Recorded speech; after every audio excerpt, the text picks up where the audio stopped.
saat keinginan itu muncul dan suara itu muncul, yang harus kita lakukan adalah cari second opinion. Coki ini kan sebenarnya dia udah menyatakan di luar sana kalau misalnya dia ateis. Ya. Lucifer. Lucifer is back gitu. Udah jadi antitesisnya dari Yesus gitu ya. Ini setannya gitu kan ya. Lu ngapain masih mau melayani dia gitu? Maksud Gua di situ. Iya. Kan gue sering ke rumah dia juga. Iya kan. Pasti kan diangkut juga gue. Pasti. Dan gak mungkin waktu di AP, saya ini pembimbingnya bodoh amat tetap aja. Minimal gue ditesurin. Hai, ini gua Daniel, tetangga kamu. Di sini gua akan ngobrol dengan tetangga gua tentang perjalanan hidup mereka dari kacamata spiritual di saat mereka mengalami situasi tidak pasti dan kekhawatiran, sampai bisa kembali bangkit menjadi orang yang lebih kuat dari sebelumnya. It's gonna be very exclusive and inspiring. Yo, masih ngobrol sama gue Daniel Mananta dan juga tetangga kita Coki Pardede dan Yeri Patinasarani di Daniel Tetangga Kamu. Guys, please listen to our podcast. Karena cerita-cerita tetangga kita di sini itu mungkin sedang kalian butuhkan untuk menyelesaikan masalah yang sedang kalian hadapi. Atau mungkin kalian mempunyai kenalan yang sedang struggling dengan sebuah adiksi, dengan narkoba. Kalian bisa share podcast kita ke mereka juga.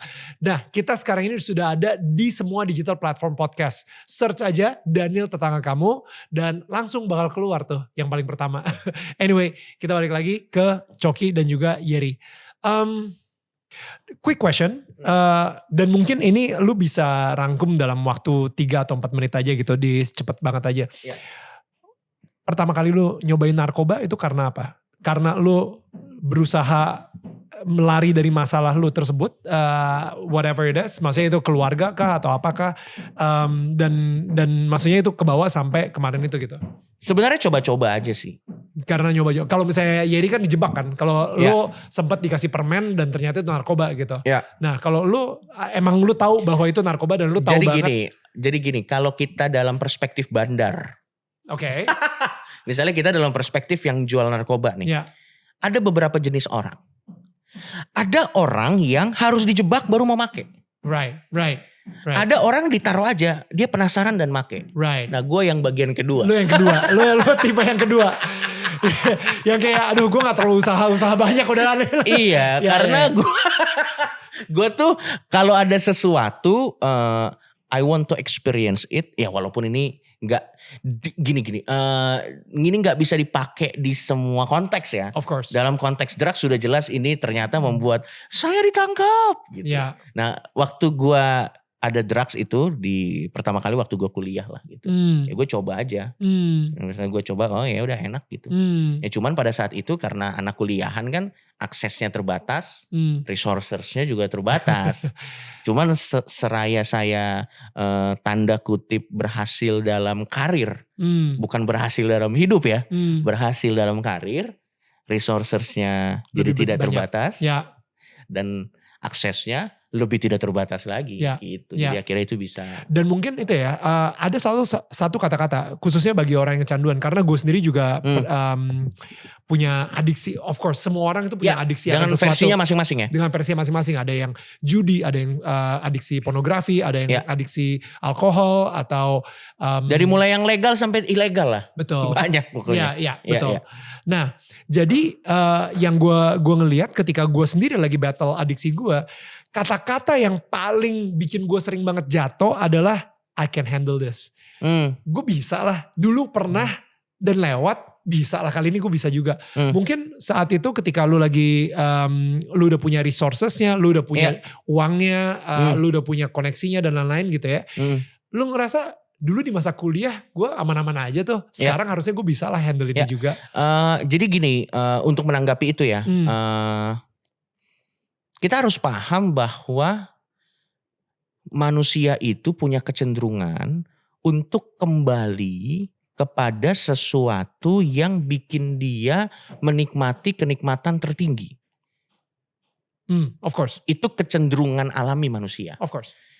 Kalau dia sudah menikmati kenikmatan tertinggi A, kecenderungan manusia itu akan kembali lagi ke sana. Ya. Sehingga kadang karena itu kecenderungan manusia, manusia itu kan mencakup perasaan dan pikiran dan yang lain-lain.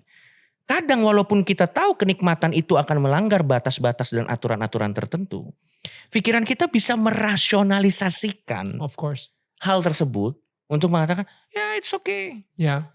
Kalau lo hati-hati gak bakal kena. That's good. Sekali lagi aman. Rekreasional oke. Gitu. Nah, kalau gue melihat pada saat sudah mulai keluar suara itu bukan voice of reason. Itu voice of deception.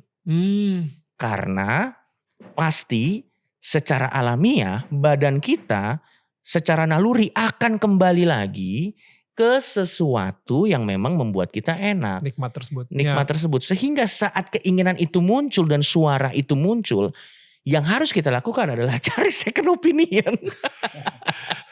Dan second opinion buat lo adalah Yeri nih sekarang. Dan orang-orang circle 1. Ada banyak, bukan cuman dia. Ada banyak. Karena kalau cuman dia kan, dia juga punya masalahnya sendiri. Kalau gue lagi muncul voice of deception, dia juga lagi muncul, kita beli bareng dong. Tapi truth to be told, saat voice itu muncul, jadi sekarang tugas gue dan mungkin tugas teman-teman yang lain harus bisa membedakan. Mana yang voice of deception, mana yang voice of reason. Makanya dulu waktu saya masih baca Alkitab mengatakan dengan spesifik, hati bisa menipu. Itu. Karena dia pasti akan merasionalisasikan apapun yang pengen lo achieve gitu. Nanti begitu lo udah pakai terus ternyata kena batunya, kita tanya balik pertanggungjawabannya ke hati. Lu kok yang gak tahu. Saya gak tahu bro. Gue gak tahu bro. Gitu. The hardest deception. Dan satu lagi, kadang tuh gue juga kurang percaya ya sama orang yang bukan, ya ini gue secara pribadi, gue gak tahu kalau Yeri. Gue tuh secara pribadi kurang percaya sama orang yang misalnya bilang, enggak, I can handle it kok. Kalau konteksnya drugs ya, yang ilegal di Indonesia. I can handle it kok, gue bisa kok sebulan cuman sekali make. Jangan-jangan sebulan sekali make karena Anda sanggupnya beli sekali. Gitu loh maksud gue. Itu juga patungan. Jadi status ekonomi juga menentukan berapa frequent Anda menggunakan drugs gitu. Right. Sama kayak ada orang di bawah kelas ekonomi tertentu yang mengatakan saya bisa tahan tidak korupsi. Jangan. Kalau ada duit triliunan lewat depan mata lo, masa lo gak tergoda sih ngambil se-M gitu. Ngerti gak maksud gue? Ya itu voice of deceptionnya itu maksud gue.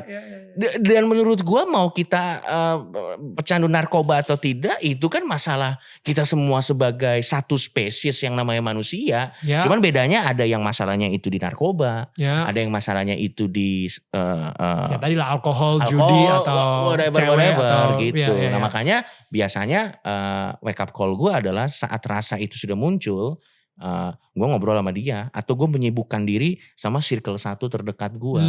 Yang mana itu adalah anak-anak MLI gitu. Dan gue sangat bersyukur anak-anak MLI ini, terutama yang circle 1 gue di anak-anak MLI ini masih mau menerima gue.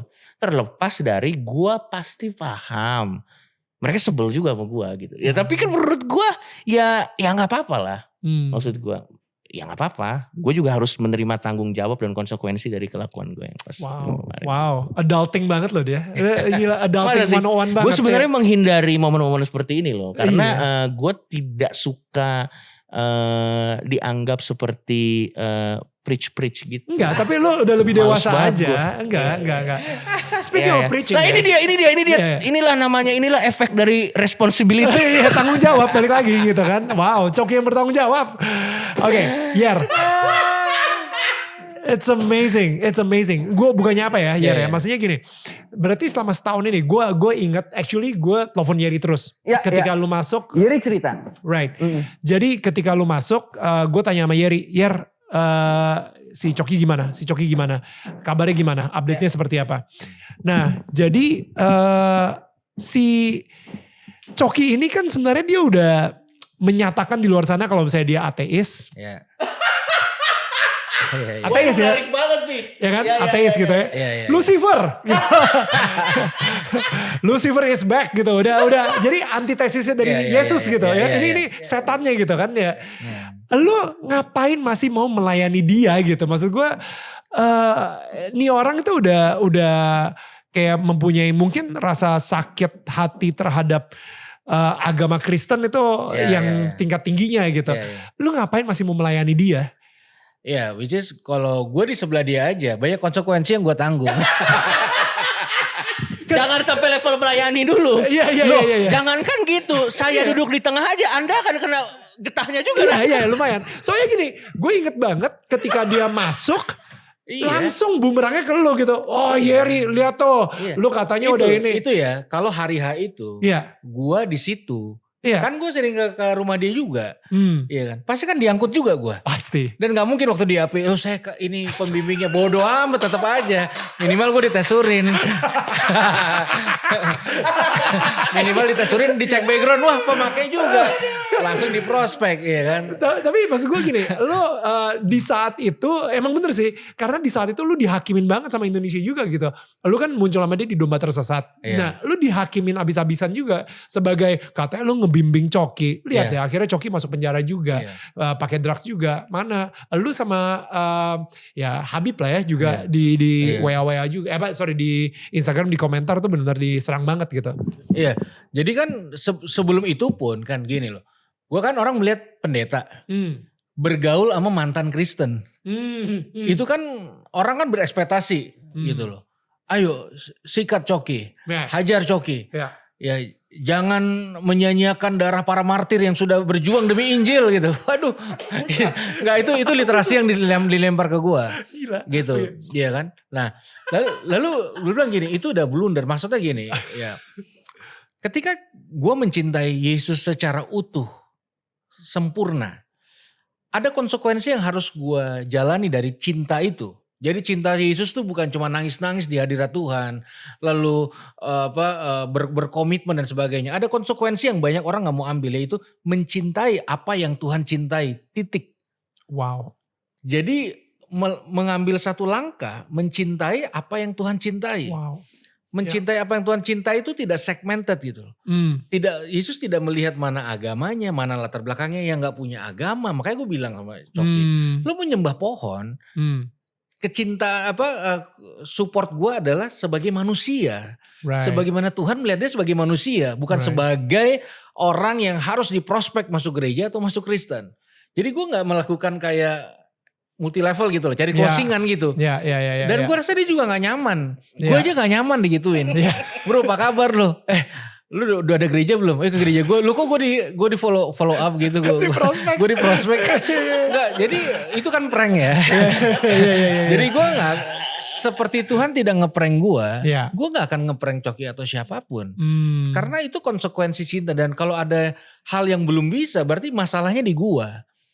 Mampu gak gue mencintai tanpa embel-embel. Tanpa alasan, tanpa kepentingan.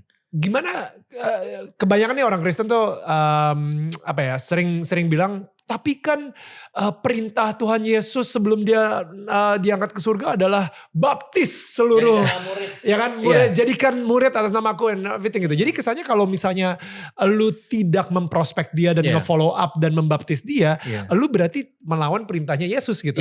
Menurut lu gimana? Ya sama, berarti kan yang pertama di prospek gue sama Yesus, bukan gue sama orang. Nah bagaimana Yesus sama gue, itulah representatifnya. Pertama dia bangun hubungan sama gue. Chordnya di hubungan, ada di pengampunan, ada di kasih, situ kan, ada di penerimaan, gitu kan, ada di tindakan kasih tanpa batas, gitu. Coki pernah ngomong kok, masih ingat lah di ayat-ayat dulu, bahwa waktu Yesus merubah air jadi anggur, ada kok yang datang cuma memang untuk mabok doang, bukan untuk untuk jadi Kristen. Jadi dia memang mabok, pulang dan dia menikmati maboknya tanpa embel-embel. Jadi ketika makanya banyak orang menerjemahkan kontekstual pemuritan itu, jadikanlah semua bangsa muridku dengan cara yang salah. Melakukan satu tindakan kasih yang berlandasnya agama tapi tanpa hubungan, tanpa menjawab kebutuhan. Itu kan prank. Cukuplah, masa iya orang bisa berubah gara-gara Indomie misalnya. Ya kan? Kita datang ke tempat-tempat bencana, tahu-tahu ngeprank gitu. Artinya itu melukai semangat cinta yang Tuhan itu sendiri. Wow. Jadi cinta Tuhan sejati itu tidak boleh kabur dengan kita bersegmentasi. bertumbuh bersama, tapi bersama gak harus sama. Jadi gue gak memaksa Coki untuk menjadi sama. Gue cuma memastikan dia jalan dalam koridor yang benar, jangan sampai hal-hal yang buruk terjadi, dia sehat, dia berkarya lagi, dan dia bisa melakukan hal-hal yang terbaik, dan gue tahu part gue dalam hal seperti itu. Nanti mau dibaptis apa enggak, itu kan bukan pemaksaan atau pokoknya kalau dibaptis skip, emang orang cuma lo doang di dunia ini. Rasanya nggak elegan, dan rasanya Tuhan juga nggak kayak gitu. Gitu loh. Makanya gue melakukan apa yang gue sama Coki ya murni tanpa kepentingan dan embel-embel apapun. Karena dulu lu juga ex-junkie juga misalnya seperti itu. Nah makanya kalau kita masuk ke koridor ex-junkie itu, orang junkie kan dia ngalami yang namanya co-occurring. Jadi co-occurring itu 3 hal bersamaan di dalam satu kondisi. Satu masalah adiksi, itu udah cukup kompleks ya. Kedua masalah psikis, ya kan, masalah psikis yang cukup. Ketiga masalah fisik, ada konsekuensi fisik yang itu sebabnya gue concern ke situ dulu. Ngapain gue bawa agama dulu, sedangkan kebutuhan utama yang banyak yang Coki butuhkan dan orang-orang yang lain yang gue dampingin juga adalah masalah adiksinya. That's good. Gitu. Ya, gue bersyukur banget. Bukannya apa nih ya? Ini gue baru balik dari Amerika kemarin itu untuk maraton, dan gue ke LA sama ke San Francisco. Banyak banget homeless di situ. Oke, orang-orang yang tidak punya rumah, mereka bikin tenda di pinggir jalan.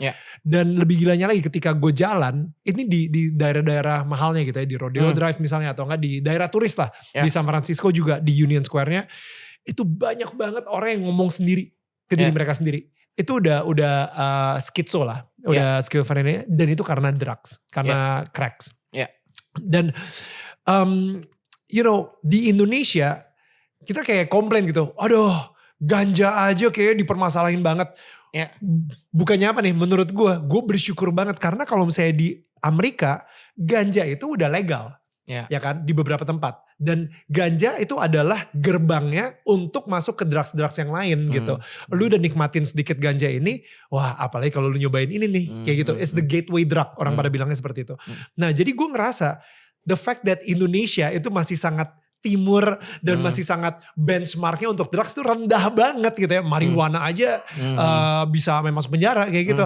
Itu gue bersyukur, to be honest. Karena gue gak pengen suatu saat Indonesia kayak Amerika yang banyak banget orang homeless ngomong sama diri mereka sendiri, dan mereka kayak wah udah jadi orang, udah aneh banget sih. Banyak banget sih di situ. Gitu. Cok, sewadaw-wadawnya keluarga lo, itu yang lo punya. Wow. Jangan sampai saat nanti amit-amit keluarga lo ini sudah gak ada lagi, baru semua penyesalan ada. Dan lu melewatkan masa reconcile yang sebenarnya bisa lo lakukan waktu mereka masih ada. Gue sekarang sih terlepas dari perbedaan kami, gue belajar lagi untuk mengasihi orang tua gue. Dan orang tua gue terlepas dari perbedaan pemahaman mereka juga belajar lagi untuk mengasihi gue.